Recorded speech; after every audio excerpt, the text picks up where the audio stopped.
Hello friends, எல்லோருக்கும் வணக்கங்க. இன்றைக்கி பாருங்கள், அருமையான துவையல் ரெசிபி தான் பார்க்க போகிறோம். நல்ல சுடு சாப்பாட்டில் ஒரு டீஸ்பூன் துவையல் போட்டு நெய் இல்லாட்டி ஆயில் எது வேணாலும் சேர்த்து பிசைஞ்சு சாப்பிட்டு பாருங்கள். டேஸ்ட் வந்து வேறு லெவலாக இருக்கும்.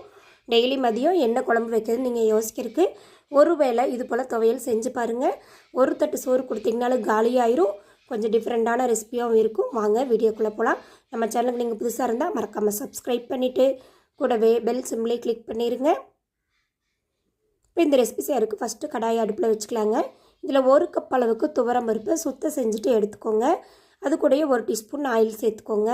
நான் வந்து ரேசன் துவரம் பருப்பு தான் எடுத்துருக்கிறேன். அடுப்பு லோ ஃப்ளேமில் வச்சுட்டு நல்லா வறுத்து விட்டுருங்க. பருப்பு வந்து கருகிடக்கூடாது.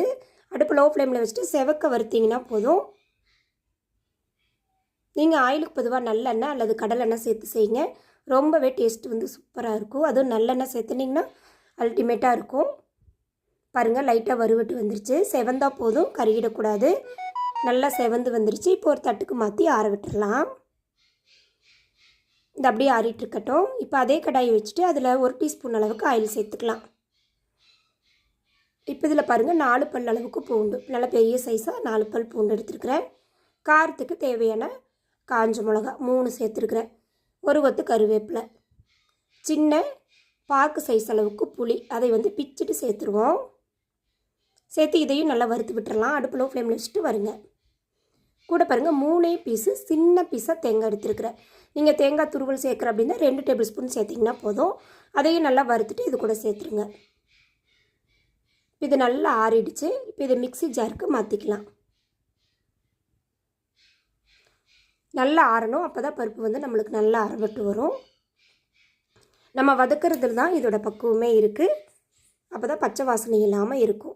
இப்போ இது கூட பாருங்கள், ஒரு பெரிய வெங்காயத்தை 4 கட் பண்ணி சேர்த்துருக்குறேன். நீங்கள் சின்ன வெங்காயம் கூட சேர்த்துக்கலாம். இப்போ இந்த துவையலுக்கு தேவையான அளவு உப்பு, 3/4 டீஸ்பூன் அளவுக்கு தூள் உப்பு. இப்போ கொஞ்சமாக தண்ணி சேர்த்துக்கலாம். 3/4 வாசி பருப்பு மூழ்கிற அளவுக்கு தண்ணி சேர்த்து அரைச்சிங்கன்னா போதும்.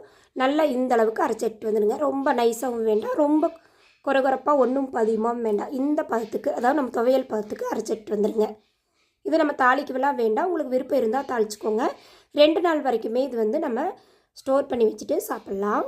அவ்வளோதாங்க, சூப்பரான நம்மளுக்கு துவரம்பருப்பு துவையல் வந்து ரெடி ஆயிடுச்சு. நல்லா சுடு சாப்பாட்டோட துவையல் சேர்த்து சாப்பிட்டு பாருங்கள். டேஸ்ட்டு வேறு லெவலாக இருக்கும். ட்ரை பண்ணி பாருங்கள். ஃப்ரெண்ட்ஸ், இந்த வீடியோ பிடிச்சிருந்தா சேனலை மறக்காமல் சப்ஸ்கிரைப் பண்ணிடுங்க. லைக் பண்ணுங்கள், ஷேர் பண்ணுங்கள், கமெண்ட் பண்ணுங்கள்.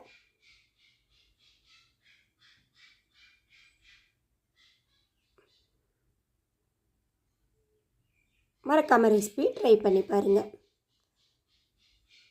தேங்க்யூ ஃபார் வாட்சிங்.